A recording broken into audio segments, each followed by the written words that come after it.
ছেলেটি হিন্দু।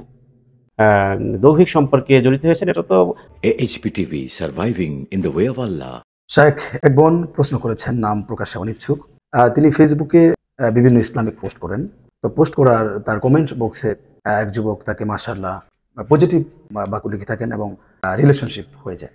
1 বছর পরে জানতে পারে ছেলেটি হিন্দু।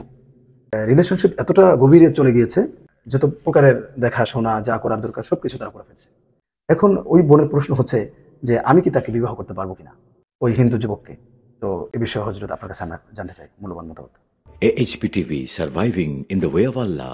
আপনি চমৎকার একটি প্রশ্ন আনয়ন করেছেন। আসলেই আজকে আমাদের সমাজ ব্যবস্থা এতটাই নিকৃষ্ট একটি পর্যায়ে চলে যাচ্ছে, বিশেষ করে সোশ্যাল মিডিয়ায়, যে আমাদের কোমলমতি শিশুরা, তারপর যুবতীরা, তারা বিভিন্নভাবে সোশ্যাল মিডিয়ায় অবাধ মেলামেশা, অবাধ বিচারণ হচ্ছে, যে কারণে আজকে ছেলেরা মেয়েরা বিভিন্নভাবে অবাধভাবে মেলামেশার সুযোগ হচ্ছে।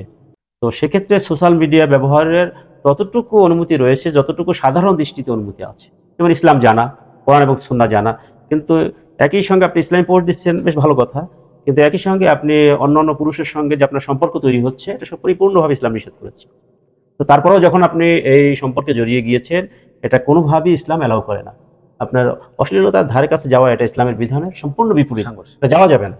আর দ্বিতীয়ত আপনি যে বিষয়টা আলোচনা করেছেন যে তার সঙ্গে দৈহিক সম্পর্কে জড়িত হয়েছেন, এটা তো আপনি যদি আল্লাহ এবং তার রাসূলকে, আল্লাহ পাককে ভয় করে থাকেন, তাহলে এটা থেকে ফিরে আসতে হবে। আর আজকে এটা ব্যাধি যে এক শ্রেণীর পুরুষ, তারা বিধর্মী, তারা মুসলমান মেয়েদেরকে বিভিন্নভাবে ছলে বলে কৌশলে মেয়েদেরকে ফুসলিয়ে ইসলাম থেকে খারিজ করে নিয়ে যাচ্ছে। এটাকে কেউ আবার লাভ জিহাদও বলে থাকে। সুতরাং তওবা কার কখন কবুল হয়, সেজন্য তাকে অবশ্যই বলবো বেশি বেশি তওবা করে ইস্তেগফার করে আল্লাহ পাকের কাছে কান্নাকাটি করতে হবে। আর বিবাহের তো প্রশ্নই আসে না।